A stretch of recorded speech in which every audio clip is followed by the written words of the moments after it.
Go ahead, questions for Jared? Coach, it seems like the group has really settled into the season here. Do you feel like you guys are kind of past the point of thinking about injuries, who's in, who's out? You guys are just kind of into the season now?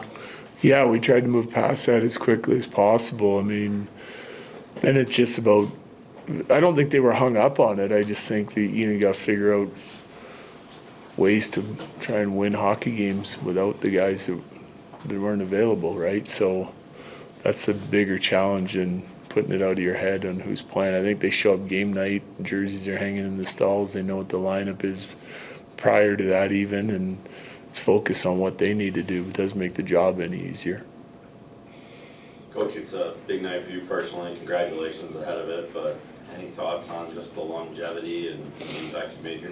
What's the milestone? Just a couple of Colorado coaching games. Okay, yeah. So, It's best answer. I have no idea, yeah. Yeah, so no thoughts really. I hadn't thought about it, didn't even know about it. Well, congrats. Thank you, yeah. In between these last two games, you've kind of swapped Middleset and Kelly like mid-game. So is it a matter of just kind of seeing how the game's going, how those lines are working, or what is kind of the thought process going into it? Well, it's twofold. Like if I want a really trusted defensive line, then I try to put Kelly with OC and Kivy. And I think the other guys have done a nice job helping create offense. So if I'm they can go with Midi, who's obviously a creative guy, and like to see some offensive spark out of those guys. So just depending on how the other team's lines shape up, how we sort of match up, and what I see in the numbers from both those lines, like creating offense and suppressing offense on the other end. I like to see them a little bit with both, but that's why we've been kind of flipping them mid-game. Have Ivan and Kovalenko done enough to stay when the lineup is full? Yeah. I mean, I like the way both those guys are playing. I like the way all of our call-up guys are playing. They all have like different strengths and weaknesses. Like if you're looking at offensive side of it, Kobe's done a nice job helping create offense on some nights. I think there's a consistency that needs to improve, and Ivan's kind of done the same, not as frequently, but like his suppression of scoring chances is elite so far in the entire league. Like he was number one in the league for a long time. He's played a significant amount of minutes. I think he sits at number 2 in the league right now. So really responsible checking forward. So, and you can go through Tynan and Wagner the same way. And even Prish. There's some decisions to be made there, but we got to map out, like when these guys come back, which could be as early as Friday, we have to map out what our power plays look like, what our penalty kill looks like, and then that also has a big factor in, and how we would want to set up our lines, and then that has a big factor on who stays. Coach, you know what's Georgiev tonight? Yes. Kovalenko took a puck out there, so going to be good. Yeah, he'll be good. Did you get a chance to talk to Darcy this morning? No, I didn't. I haven't seen him yet. What do you remember about his time here? I know it was short, but I remember that we won the Stanley Cup and he was our goalie, which was awesome. That's the main thing I remember.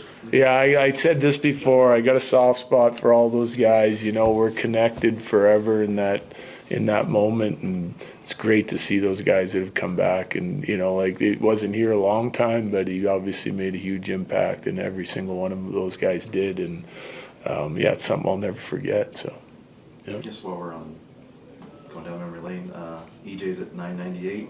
Yeah, I read this yesterday. Yeah. Is it possible to sum up like what he did here? Well, no. Besides what I mean, he was here long before I was, right? But again, for me, he falls into that same category.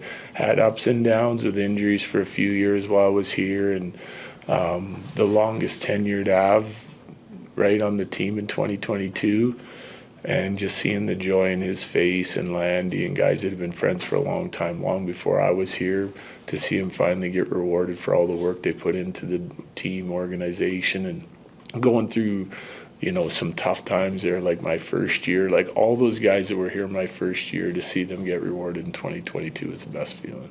Last ones? Do you have any quintessential EJ stories you can share with us? No. Very I'm good. sure the guys will have lots. Thanks, Jared. Yeah, thanks.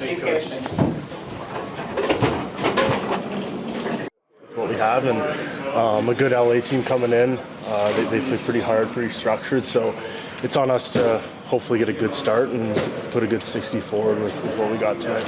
What can you say about how some of the younger guys have stepped in? You know, like Chris was telling us the other day that you gave him the advice, like never stop moving your feet. How do you think they've done? You know, I think you guys have had 5 NHL debuts this season. Yeah, they've been great. I think all of them come in and filled their roles nicely. I think the biggest thing for young guys is just play to your own identity, whatever that may be. Don't change just because you're in the NHL. I think all the guys here have done a good job. Steiny before did a great job. I think we've had great fill-ins from them, and they've done awesome so far. It might be the million-dollar question, but how do you get better starts, better first periods in these games? Yeah, I mean, I think we've talked about it, and now it's about implementing those things and having that urgency that we've had in the second and especially the third periods lately, and try and just replicate that when it's 0-0 opposed to when we're down 1 or down 2. That's when we seem to find our game. So it's on us to maybe get involved early, get into the body early, a lot of communication, a lot of energy on the bench within the locker room, just to try and spark a good start for us. Is that something you're not really worried about, though, considering you're still able to win? You're not winning the first period? Yeah, I don't think we're I mean, I think there's a little bit of concern there just because you can't necessarily get away with that the whole year, and the longer it goes, the harder it is to come back as things tighten up down the stretch. But it's still early, so it's not super concerning right now, but I think it's something that we definitely want to correct here early and try and get ahead of that and get off to a good foot ourselves in the game. Does it help your energy and the team's energy that with Kyrgios playing such a solid game?